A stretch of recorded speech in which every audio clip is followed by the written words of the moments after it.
Hey guys, it's Michael from CrossFit Downtown Atlanta with Michael's Minute. Today we're focusing on scaling and why scaling I think is the most important part and often the most overlooked part of staying consistent in the gym. Scaling sometimes gets a bad rap because people feel or have in the past felt like when they scale something they're not doing the workouts properly or doing it as it's written. But really, workouts are written with a stimulus in mind, and we scale in order to meet that stimulus. Whether you are typically an RX athlete and just having a bad day, you're an injured athlete, we need to change some things because there's something that we need to stay away from, or you're an athlete that's learning a new skill or getting stronger, and the weights or movements aren't things that you have. By scaling the workout, you're able to achieve the stimulus, get the movements in that you need to get better and to achieve those results that you are, really are trying to get to. Example: 12-minute AMRAP of 3 ring muscle ups, 200-meter run, and 10 deadlifts at say 225 pounds. So let's talk about the ring muscle up first. A couple of the options here. If you don't have ring muscle ups, what we do is scale that to something like, say, 3 kips on the rings and then 3 low ring transitions. What that would happen here is you would get on the high rings, start working on moving your body through space, and then on the low rings, we're going to lower ourselves down underneath the bar, or rings come back up, and that's our ring transition. By doing those, you'll start to learn the mechanics of getting on top of the rings.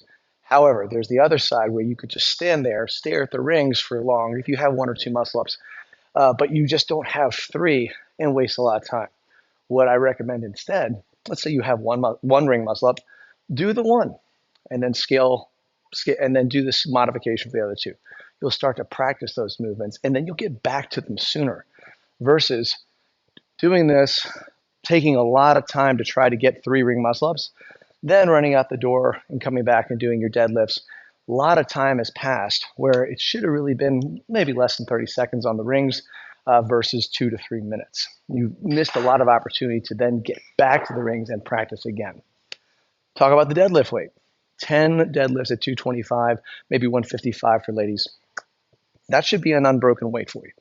You should go approach the bar, pick it up, stand, back down, stand. If that weight is something you can do, but it's kind of heavy, we should scale that weight to something you can go 10 unbroken. Same same purpose there. It's not about how heavy the bar is. It's about how you move the bar.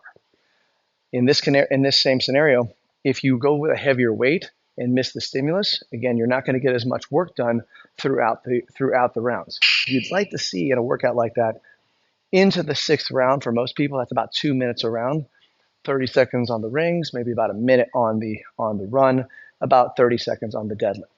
So if the weight's too heavy, that's probably not going to take 30 seconds. If we're not efficient on the ring muscle ups, probably going to take 30 seconds.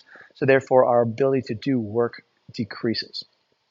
But if we scale appropriately, a couple things happen. We get to have more reps on the deadlift, the movement we're working on. That's going to build more strength over time because we're getting back to the bar more times. If we're scaling on the ring muscle ups, we get to practice these high skill portions. Many people are strong enough physically to do a ring muscle up, but don't have the transition down or don't have the kip swing down that allows you to rise up and feel weightless in the rings.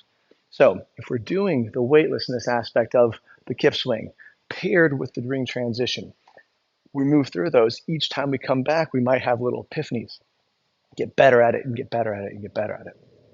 And in doing so, at some point, those 2 pieces will come together. And athletes, and I've seen it happen many times, will just get a ring muscle up. It's like, hey, you're getting so high, I want you to try that transition up there this time.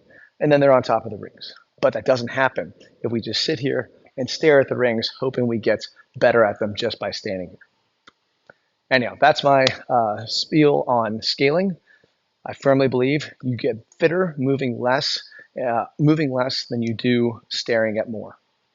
All right, hope that was helpful, and we'll see you next time.